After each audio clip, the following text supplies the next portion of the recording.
네, 여러분 반갑습니다. 에러입니다. 제가 지금 프랑스에서 목이 쉬어가지고 좀 듣기 불편하시겠지만 TSMC가 2나노 공정에서의 대량 생산 준비가 완료되었다는 소식이 있어서 현재까지의 이 2나노 퍼포먼스 그리고 전력 효율성 관련해서 어떤 상황인지, 그리고 이 TSMC 2나노가 첫 번째로 적용될 것이야 바로 아이폰 18 시리즈로 보이는데요. 왜 그때까지 아이폰을 기다려서 버티다가 사야 하는지, 기존의 아이폰 출시와 관련해서 어떤 매출의 변화가 있었는지 등 다양한 것들을 짧게 다뤄보고자 합니다. 지금 보시다시피 TSMC의 2나노 공정은 처음으로 게이트 올 어라운드라고 하는 나노시트 구조를 적용한 구조죠. 이 게이트 올 어라운드도 서로 다 다른 구조를 채택을 하고 있기 때문에 약간씩 차이가 나거든요. 나노시트니 나노와이어니 이런 것들을 제가 일찍이 2개월 전에 이렇게 2나노 관련해서 어떤 차이들이 있는지 정리한 내용들이 있으니까 참고 한번 해주시고요. 어쨌든 이 N2라는 노드, TSMC의 2나노 공정 프로세스에서 이 처음으로 게이트 올 어라운드 구조인 나노시트 구조가 적용된다는 점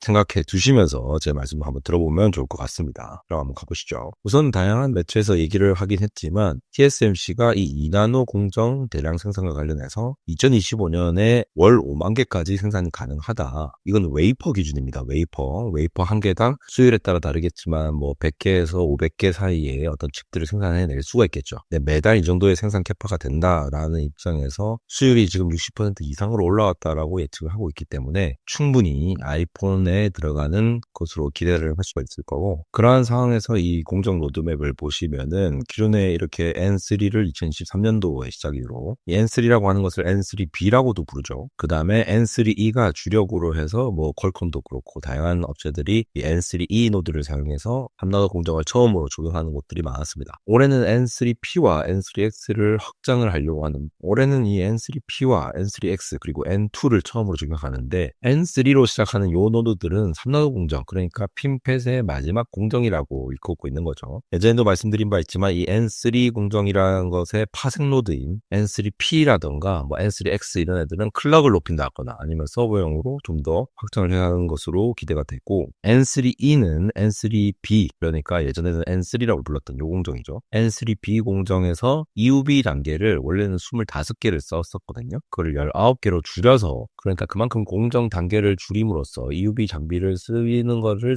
좀 더 줄임으로써 생산 단가를 낮춘 거죠. 그러니까 3나노 공정을 쓰고 싶은 수많은 이 팹리스 기업들 있잖아요. AMD, 애플, 퀄컴, 인텔도 그렇고 뭐 다 쓰고 싶어 했는데 비싸니까 잘 못 쓰는데 이렇게 약간 이피션트하게 효율적으로 낮춘 거를 또 사용하게 됐습니다. 근데 그 다음 노드인 N2가 게이트 올 어라운드 구조로 나오고 있다라는 거죠. 그러한 관점에서 지금 가장 처음으로 TSMC의 선단 공정, 최선단 공정을 도입하는 기업이 어딥니까? 바로 애플이죠. 애플에서 아이폰에 들어가는 고성능 칩을 이렇게 냈는데, 제가 한번 정리를 해봤어요. 이렇게 보시면은 7나노 공정을 쓰다가 M5로 넘어왔을 때 아이폰 12 프로죠. 프로 기준으로만 정리를 했는데, 제가 색깔로 이렇게 구분을 해놓은 이유가 이게 두 개는 7나노라고 볼 수 있고 밑에 M5, M5P 그리고 M4P는 사실 4나노라고 얘기는 하지만 5나노 공정의 파생 공정이거든요. 여기도 보이시죠? M5에서 M5P가 나왔고 그 다음에 M5, M4P로 가는 이렇게 새로 등장하는 노드를 이용해서 이 아이폰 14 프로를 적용했던 겁니다. 근데 이 공정 프로세스가 이 파생 노드의 경우에는 성능 개선이라든가 전력 효율이 그렇게 많이 개선되지 않기 때문에 사실 공정 노드, 그러니까 네이밍이 N7에서 N5 그리고 N3로 갈 때에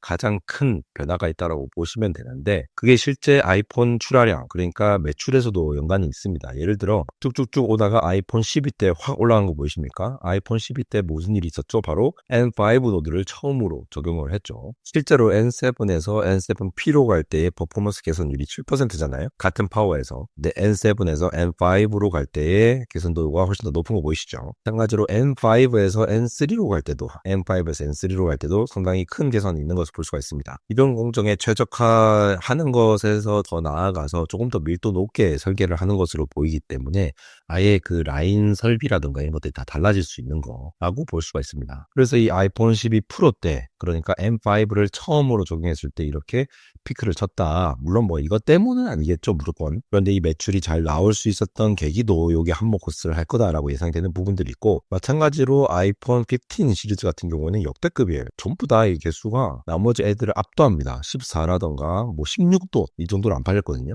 15가 됐을 때 제가 무슨 일이 일어났다고 했죠? N3B 노드를 도입을 했다는 거죠. 이렇게 퍼포먼스에 큰 향상이 있을 거라고 기대되는 이 시점에서 굉장히 많이 팔리는 현상을 볼 수가 있었습니다. 물론 이걸 직관적으로 봐드려야지 무조건 이것 때문에 났다라고는 볼 수가 없는 부분도 있겠죠. 그래서 이런 것들을 보면은 TSMC가 현재는 이게 작년 3분기 기준이긴 하지만 3나노, 5나노가 과반을 차지를 하고 있잖아요. 근데 이 비중이 점차 늘어나고 있을 텐데 점차 이 그로스 마진이 엄청나게 늘어나고 있지 않습니까? 근데 지금 2나노의 수요는 훨씬 더 많을 것으로 기대가 되고 있어요. 사람들이 2나노를 엄청나게 많이 기다리고 있다는 거죠. 여기서 말하는 사람들은 젠슨 황 같은 사람들이죠. 리사수라든가 애플이라든가 매년 이렇게 매출이 늘어나고 있는데 사실 3나노 때는 너무 비싸서 안 했다는 말이 있지만 웨이퍼 한 장당 $2만 이러니까. 근데 2나노 공정은 거의 한 장당 $3만 된다고 하는데 아무래도 퍼포먼스 개선해서 기대가 될 수 있는 부분들이 있고 현재 파워 전력 소모 관련해서 전력 문제도 크지만 컴퓨팅 자체가 정말 모자란 상황이잖아요. 컴퓨팅이 곧 경쟁력으로 이어지는데 그래서 TSMC의 2나노를 엄청나게 기다리고 있는 것으로 보입니다. 그러면서 거밍치 애널리스트는 TSMC의 2나노가 아이폰 18에 도입이 될 거다. 그러니까 내년 하반기죠. 이미 작년 9월에 이런 예상을 했는데 여전히 이거를 유지를 하겠다라고 얘기를 하고 있는 상황이 되겠습니다. 그리고 그 수율이 지난번에 이미 60%를 넘었다고 했는데 현재는 더 올라갔겠죠. 실제로 이걸 보면은 N2 노드는 N3 대비해서도 성능에서 10에서 15% 정도 개선이 될 거라고 기대가 되고 있고 똑같은 성능에서는 25에서 30%의 전력 감소가 있으니까 성능을 개선하고 싶은 진영에서도 혹은 전력을 감소시키고 싶은 진영에서도 당연히 이러한 노드를 돈을 좀 더 써서라도 도입을 하고 싶어 하겠죠. 사실 TSMC의 바오샨, 우리가 흔히 바오산 근처라고 얘기를 하죠.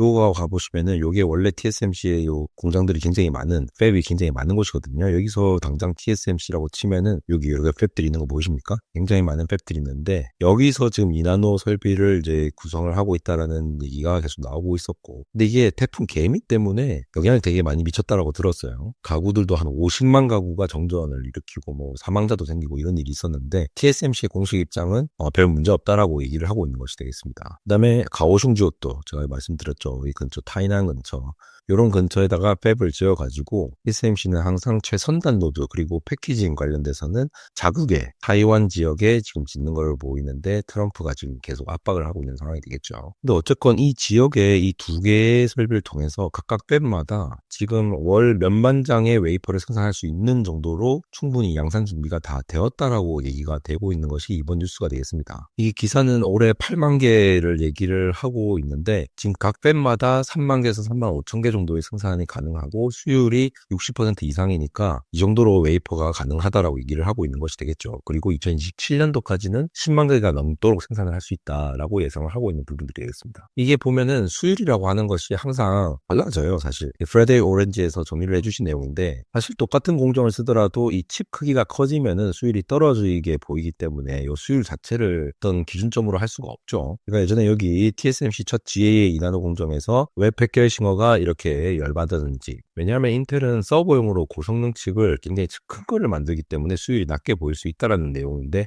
이거 한번 생각하실 때 한번 보시고 그런데 어쨌든 웨이퍼가 월 5만 장 이상 나간다라는 거는 대충 봐도 웨이퍼에 지금 M1보다 작은 칩이 들어가잖아요. A19 같은 경우에는 A20이라던가 얘네들은 대충 봐도 한 500개라고 치더라도 5만 장이면은 대략 2,500만 개의 아이폰을 생산할 수 있다라고 볼 수가 있고 수율이 더 높아지면은 그것보다 더 높게 한 달에 3천만 개 이상씩 쑥쑥 내외 수 있으니까 충분히 준비가 됐다라고 볼 수가 있는 거죠. 이게 사실 게이트 올 어라운드라던가 아니면 리본팩 같이 인텔, 삼성 파운드리에서 일찍이 새로운 공정을 적용을 했다. 새로운 아키텍처로 새로운 트랜지스터 구조를 적용했다라고 해서 먼저 나아갈 수도 있지만 기존 것을 굉장히 최적화해서 큰 변화가 없도록 유지를 해서 기존의 어떤 레시피라던가 이런 것들을 그대로 강점을 그대로 가져오는 방향으로 TSMC가 접근을 한 것이 아닐까. 그래서 이렇게 지금 하나하나 저 모양대로 만들어야 되거든요. 애칭해가지고 깎아내갖고 저런 모양을 깨끗하게 만들어야지만이 누설 전류도 좀 줄이고 할 수 있는데 수위를 그 정도로 올렸다라고 하는 것이 TSMC 아무래도 그 압도적인 경쟁력에 근간되지 않을까 해서 오늘 한번 빠르게 한번 정리해 보았습니다. 안대공학 인스타그램 많이 팔로우 해주시면서 다양한 재밌는 소식들 빠르게 전달 받으시기 바랍니다. 안대공학 해외 채널 언리얼텍도 있으니까 많은 관심 부탁드리고요. 지금까지 에러였습니다.